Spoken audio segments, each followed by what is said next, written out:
So on that topic, as far as how to protect, the importing, what are your current thoughts on that one? Yeah, I think there's a few things we can do as an industry, and there's lots been done. For example, when ASF was reported in China, we introduced an idea called responsible imports that our CEO Luke Minion thought of, and he said, how do we safely bring in some of these ingredients from, say, China that we have to bring into the U.S. because we don't make those ingredients in our country? How do we do that scientifically and safely? Mm-hmm. And we came up with the idea of holding, taking the ingredients, bringing it in, but holding the ingredients for a period of time in a designated warehouse and letting the virus decay over time. So we call that responsible imports.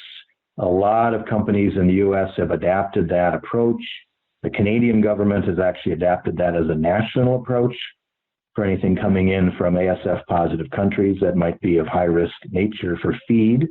So responsible imports is a big, important thing we can do on a voluntary basis.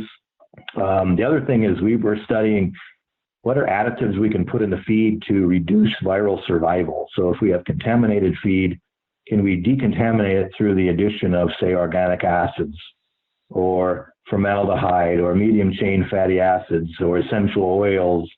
We've been studying a lot of this, looking to see whether some of these compounds that are either on the market or in the pipeline can potentially reduce viral survival. So from the industry level, those are the two of the things I think that the nation could do, is they could voluntarily organize a responsible imports program for their company, and they can look at what mitigants might be helpful for them to reduce risk. Mm-hmm.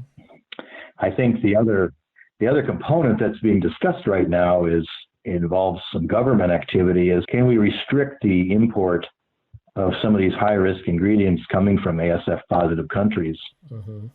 For example, we import soy-based products from Russia, from Ukraine, from China, under the guidance of organic, whether it's organic or not, I don't probably think it is, but that's coming into our country. And I think we have to do something about that. And we're having conversations at the governance level now, primarily through National Pork Producers Council, mm-hmm. and the Secretary of Agriculture and the USDA. So those conversations are happening. And I'm proud to say that a lot of the work that we've been involved with, along with these other great scientists I've mentioned, is the basis for this request to control these ingredients differently than we have in the past.